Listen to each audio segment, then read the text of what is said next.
Salut, bienvenue sur notre chaîne YouTube Impôts et Fiscalité. Aujourd'hui, nous allons traiter de tout un autre thème qui est insuffisance et absence de déclaration d'impôts.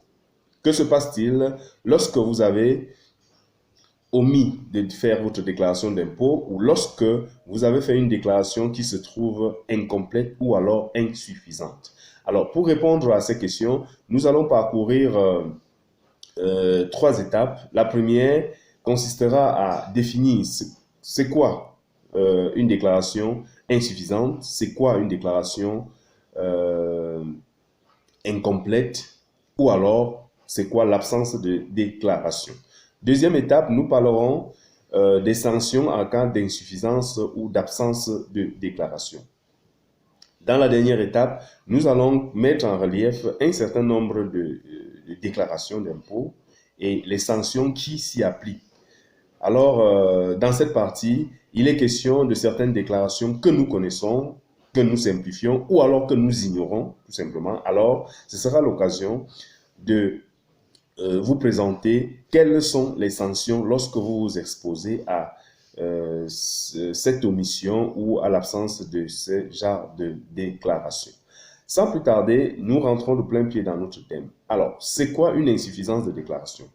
Une insuffisance de déclaration se rapporte tout simplement à une situation à laquelle un contribuable a souscrit dans les délais une déclaration qui est partielle ou incomplète. Vous avez souscrit une déclaration dans les délais, mais elle est incomplète ou partielle. Là, on parle d'insuffisance de déclaration. Maintenant, c'est quoi une absence de déclaration? Cette situation se rapporte à une omission de déclaration d'un contribuable dans les délais requis. Vous êtes censé faire une déclaration au plus tard le 15 du mois et il se trouve que vous êtes le 17 ou vous êtes le 20, vous n'avez pas souscrit cette déclaration, alors c'est une absence de déclaration. Vous avez omis de déclarer. Alors, maintenant, que se passe-t-il lorsqu'il y a une insuffisance de déclaration? Alors, en cas d'insuffisance de déclaration, cette situation ne reste pas impunie, il y a des sanctions. Les insuffisances de déclaration qui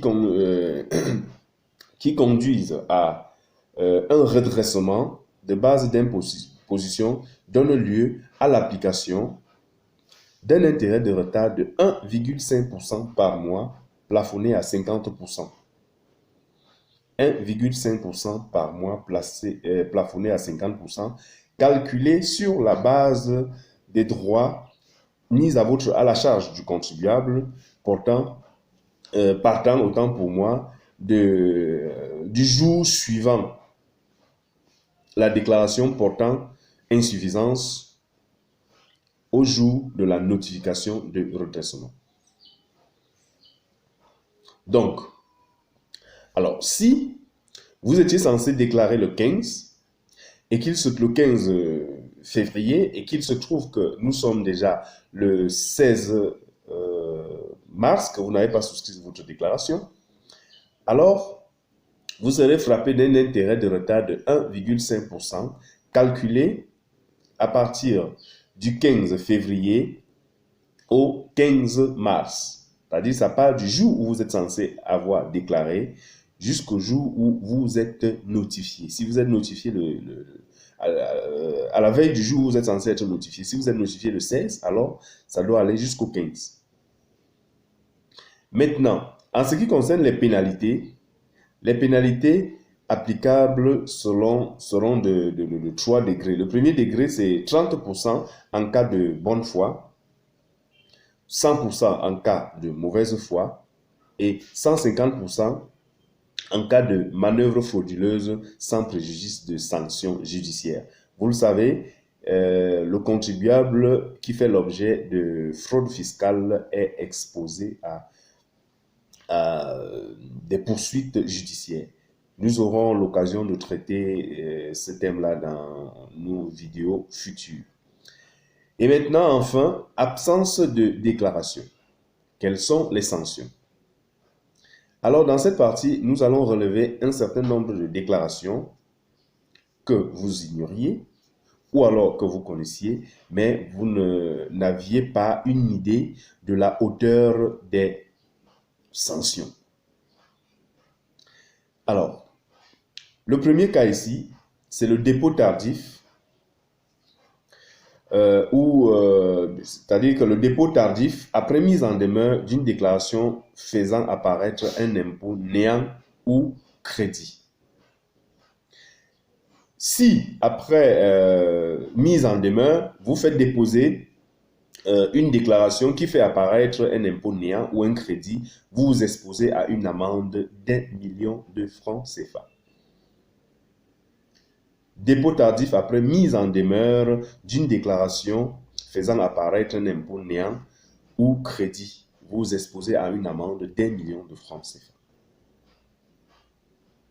Deuxième cas, le non-dépôt des déclarations conformément aux articles 18, 18 bis, 102 et 104 portant sur la déclaration de revenus, c'est-à-dire la DSF, déclaration statistique et fiscale, ainsi que certaines annexes de cette déclaration statistique et fiscale. On va parler par exemple de l'état des salaires, les sommes versées aux tiers, le listing des achats, etc. Et lorsque vous avez omis de faire les dépôts de ces informations-là, vous vous exposez à une amende d'1 million de francs par mois après la mise en demeure. Troisième cas, le non-dépôt d'une demande d'immatriculation dans les délais ou toute demande d'immatriculation portant des informations erronées. La demande d'immatriculation ici concerne ce que nous appelons communément la carte de contribuable, numéro d'identifiant unique, c'est-à-dire la carte de contribuable. Alors, si vous n'avez pas souscrit votre demande d'immatriculation, c'est-à-dire demande de carte de contribuable dans le délai, ou que vous avez fourni des informations erronées dans cette demande-là, vous vous exposez à une amende de 250 000 francs CFA. Quatrième cas, l'exercice d'une activité sans immatriculation. L'amende est de 100 000 francs CFA. Lorsque vous vous engagez à exercer une activité sans au préalable avoir immatriculé votre entreprise, c'est-à-dire sans avoir demandé clairement une carte de contribuable, vous exposez à des sanctions correspondant à une amende de 100 000 francs CFA. Cinquième cas, l'utilisation frauduleuse d'une immatriculation, c'est-à-dire que lorsque vous utilisez un numéro de contribuable qui n'est pas le vôtre, soit dans une facture ou dans une facture qui est la vôtre, soit dans une facture qui ne vous appartient pas, vous vous exposez à une amende d'1 million de francs par facture frauduleuse. Ça veut dire si vous en avez utilisé sur une facture, ça fait 1 million, sur deux, ça va faire 2 millions, 3, ainsi de suite. Le dernier cas ici, c'est non-immatriculation des personnes ne disposant que des revenus salariaux et non immatriculés dans le délai de 3 mois. L'amende est de 100 000. Alors, si vous ne disposez que de revenus salariaux et que vous n'avez pas souscrit votre demande d'immatriculation dans un délai de 3 mois, l'amende est de 100 000 francs CFA. Alors, voilà ce que nous avons voulu partager avec vous en ce qui concerne l'absence et l'insuffisance de déclaration d'impôts. Nous pensons que vous avez trouvé satisfaction. S'il y a des questions d'incompréhension, nous vous invitons à poser des questions dans les commentaires et nous n'hésiterons pas de vous apporter des réponses. En attendant, abonnez-vous sur notre groupe Facebook Impôts et Fiscalité et sur la chaîne YouTube en cliquant également sur la cloche de notification pour recevoir régulièrement nos conseils et nos formations. Je suis Emmanuel Zeu, votre coach en fiscalité.